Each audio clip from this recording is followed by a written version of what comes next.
نگرانی کے لیے دوست پلس جاسوس چھوڑ رکھے ہیں۔ شہروز نے بھی سر ہلا دیا۔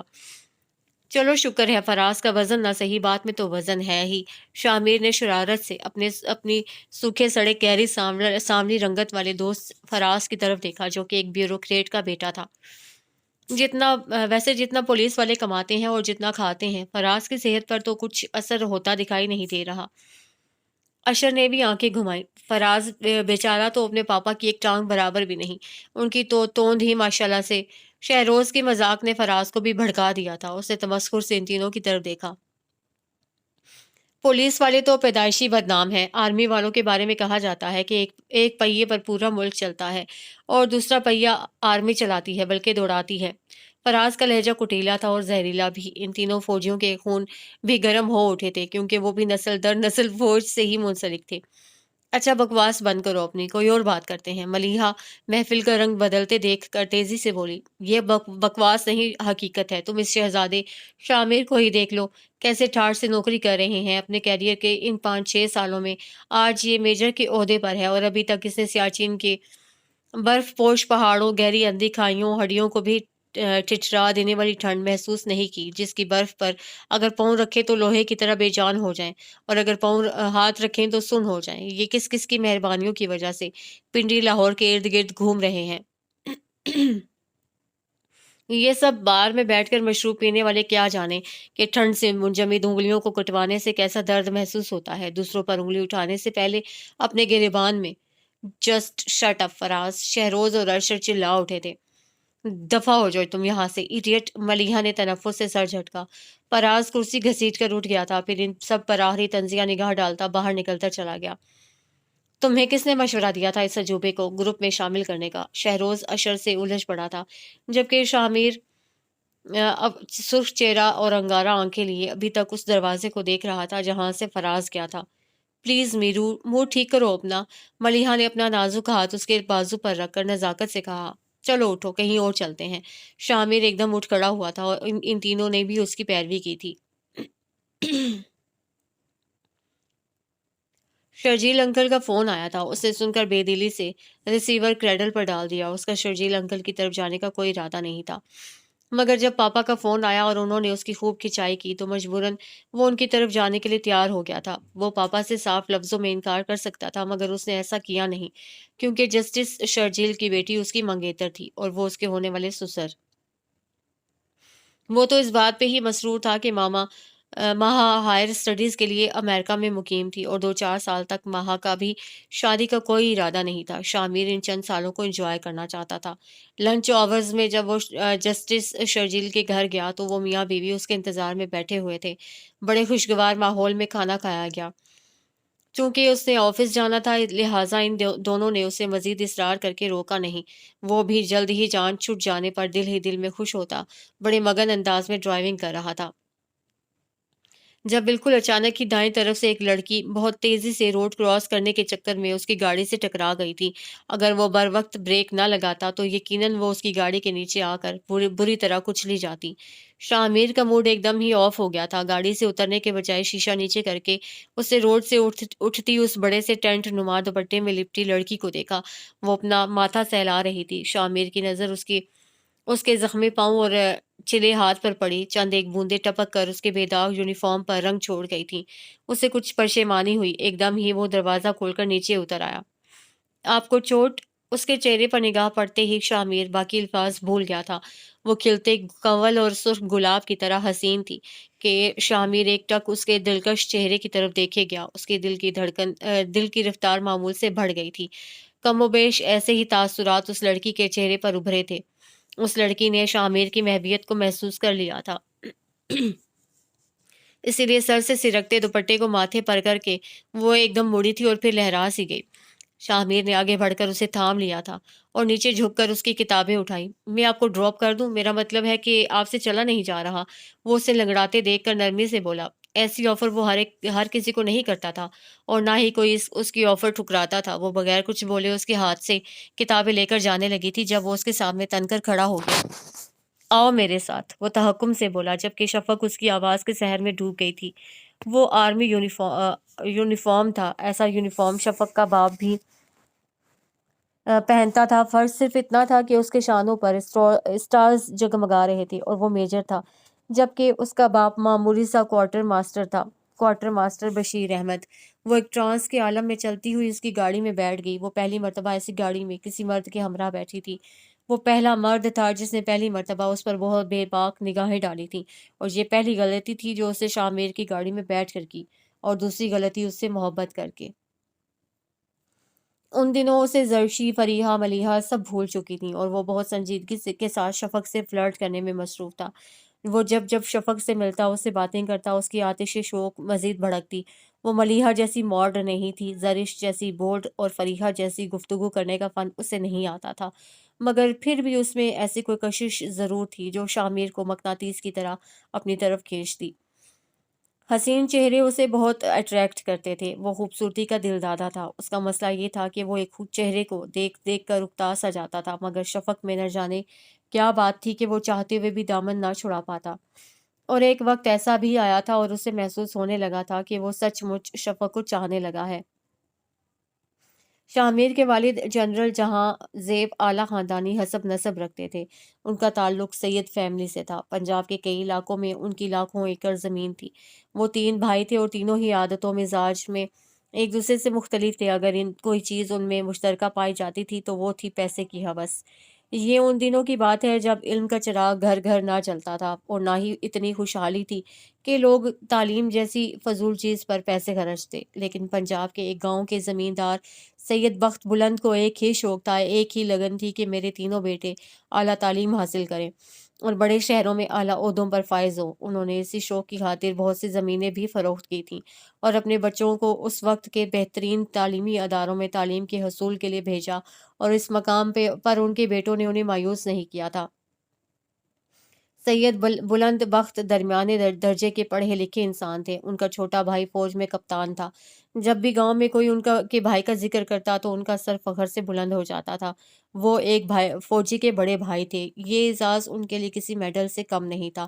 یہ ان دنوں کی بات ہے جب خاکی وردی والوں کو بڑی عقیدت کی نگاہ سے دیکھا جاتا تھا۔ اسی چاہ میں انہوں نے اپنے تینوں بیٹوں کو بری اور بحری فوج میں بھرتی کروایا۔ تینوں نے ہی اپنی ذہانت کی بنا پر کمیشن لیا اور مختلف عہدوں پر فائز ہو گئے۔ بلند بخت نے اپنے بیٹوں کے لیے ورثے میں بہت سی زمینیں اور ایک خستہ حال فیکٹری چھوڑی تھی، جو کہ ان کے بیٹوں کو ناکافی معلوم ہوتی تھی۔ آخر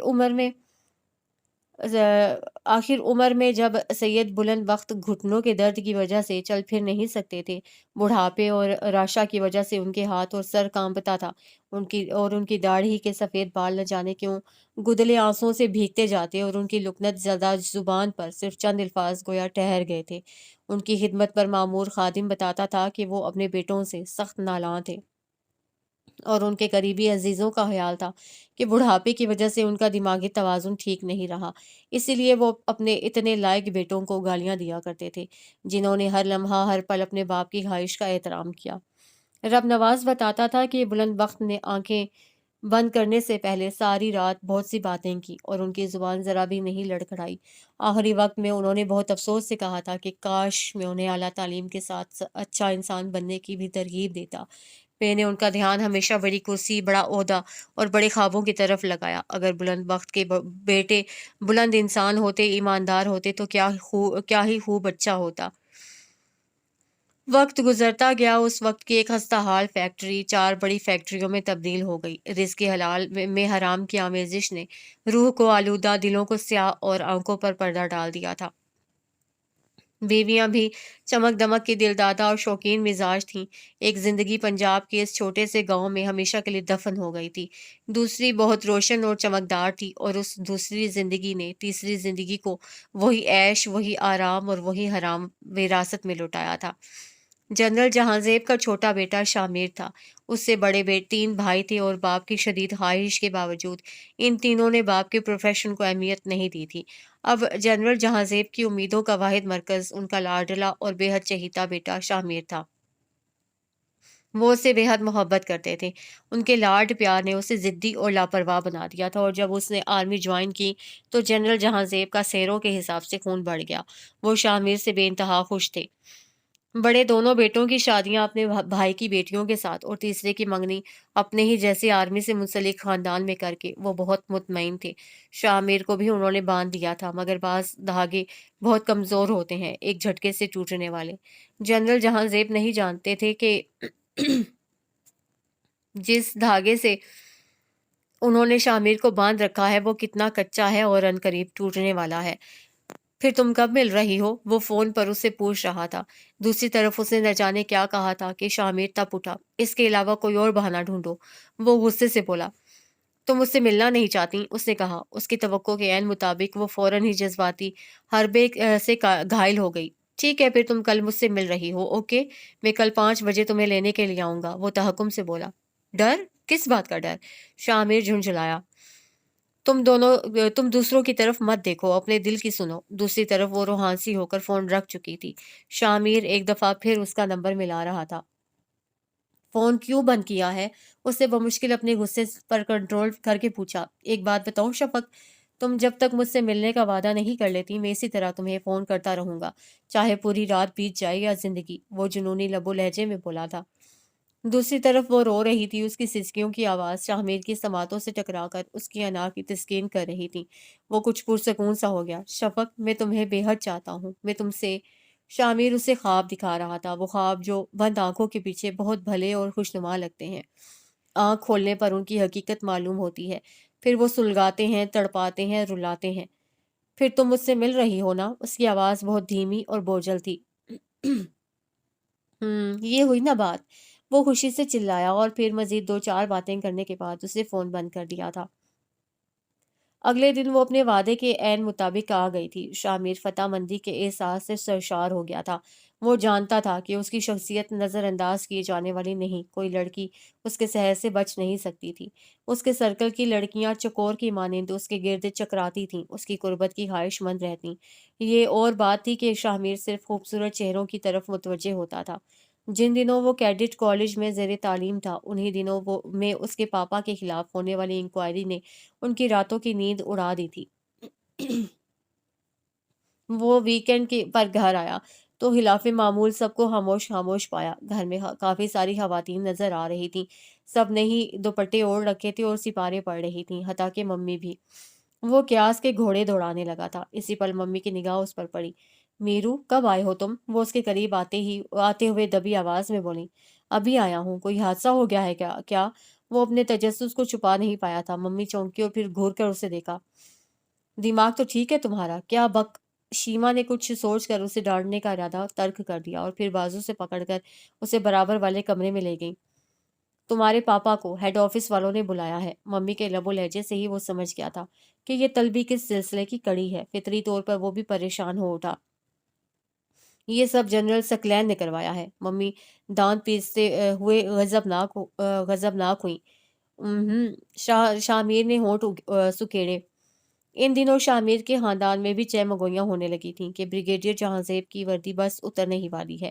مگر حیرت انگیز طور پر نہ صرف جہاں زیب کے خلاف ہونے والی انکوائری روک دی گئی بلکہ 3 سال بعد ان کی پروموشن بھی ہو گئی، اور یہ صرف اور صرف ان کے لاڈلے بیٹے کی وجہ سے ہوا تھا۔ وہ ایک بڑے طوفان کی زد میں آنے سے بچ گئے تھے۔ ہر پروفیشن میں بے ساکھیوں کی ضرورت ہوتی ہے، جہاں سے برملا اپنے خیالات کا اظہار کرتے تھے۔ شامیر کو بہت زیادہ محنت کرنا نہیں پڑی تھی اپنے باپ کو اس انکوائری سے بری کروانے کے لیے۔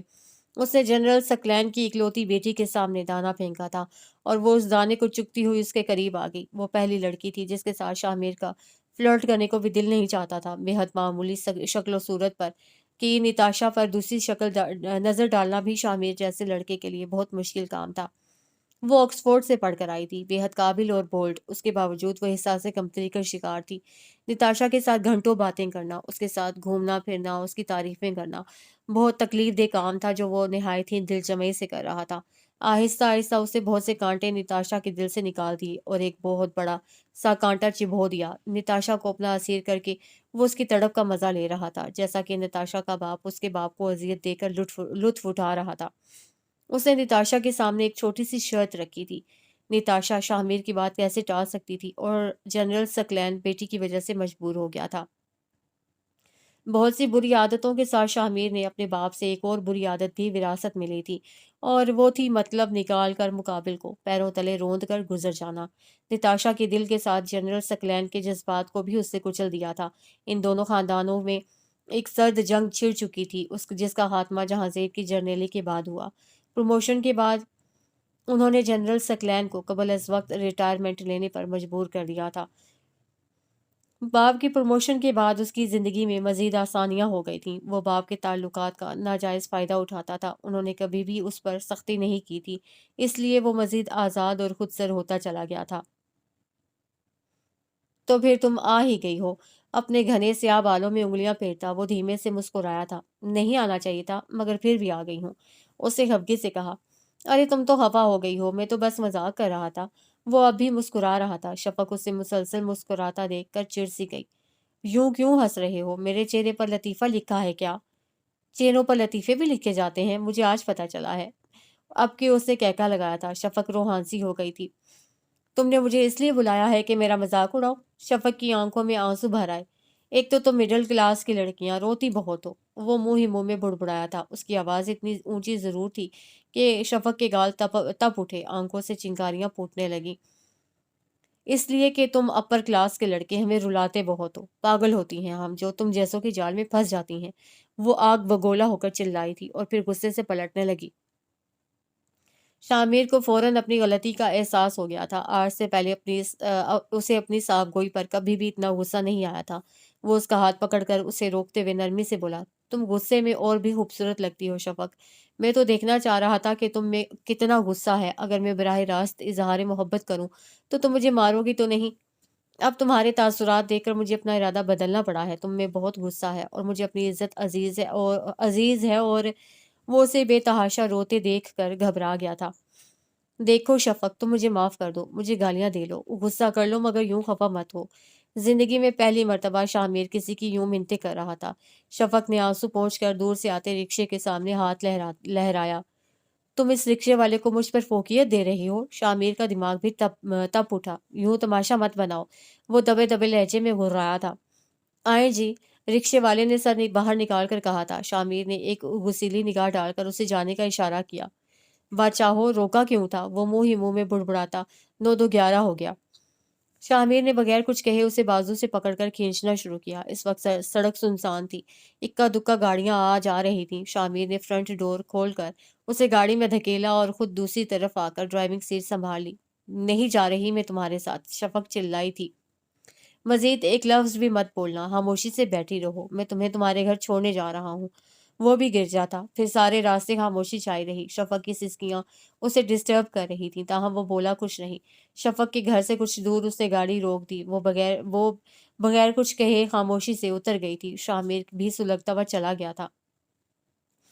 رات تک وہ فیصلہ کر چکا تھا کہ اب کبھی بھی اس بد دماغ لڑکی سے رابطہ نہیں کرنا، مگر وہ صرف 3 دن ہی خود کو روک سکا تھا۔ چوتھے دن وہ ایک دفعہ پھر اس کا نمبر ملا رہا تھا۔ بیل مسلسل جا رہی تھی، مگر کوئی ریسپانس نہیں مل رہا تھا۔ اس نے ایک مرتبہ پھر نمبر ڈائل کیا، مگر جواب ندارد۔ فون سن بھی لو شفق۔ تیسری بیل پر کسی کرخت سے لہجے والی خاتون نے فون اٹھایا تھا۔ شامیر نے غصے سے فون پٹخ دیا۔ وہ ٹاول اٹھا کر واش روم کی طرف بڑھنے لگا تھا جب فون کی گھنٹی گنگنا اٹھی۔ وہ سرعت سے فون کی طرف بڑھا، دوسری طرف اشر تھا۔ شامیر نے طویل سانس خارج کی۔ کہاں ہو تم؟ تمہارے دل کے پاس، تمہارے سپنوں میں، خیالوں میں، خوابوں میں، اور وہ روانی سے بول رہا تھا جب اشر نے گھبرا کر اسے روک دیا۔ او میرے بھائی، بس کر، میں ملیحہ نہیں ہوں، تمہارے رومانٹک ڈائیلاگز کی تاب نہیں لا سکوں گا میں، میرے حال پر رحم کر۔ اشر کے گڑ گڑانے پر شامیر نے کہکا لگایا تھا۔ اتنے دن ہو گئے ہیں تم کلب نہیں آتے، ملیحہ نے تو میرا ناک میں دم کر رکھا ہے، بڑی اداس ہو رہی ہے، دیدار کرا دو اسے اپنا۔ بھاڑ میں جائے ملیحہ، میں کیا کروں اس پاگل کا؟ شامیر نے کڑوے لہجے میں کہا تھا۔ یہ میرے کان کیا سن رہے ہیں؟ اشر قدرے حیران ہوا۔ ٹھیک ہی سن رہے ہیں، زیادہ ایکٹنگ نہ کرو اور ہاں اس ملیحہ سے جان چھڑوا دو میری، وہ لاپرواہی سے کہہ رہا تھا۔ بس چھٹی ملیحہ بیگم کی، اشر نے کہکا لگایا۔ اب وہ شامیر کو کسی نئے پیس کے متعلق بتا رہا تھا۔ وہ بے خیالی میں سنتا گیا۔ اگلے چند ہفتے اس کے بہت مصروف گزرے تھے، مگر باوجود مصروفیت کے وہ شفق کو اپنے ذہن سے نہیں نکال پایا تھا۔ اس نے ایک مرتبہ پھر اس سے فون پر رابطہ کرنے کی کوشش کرنا شروع کر دی تھی۔ ایک دن اتفاقاً اس نے فون اٹھا لیا۔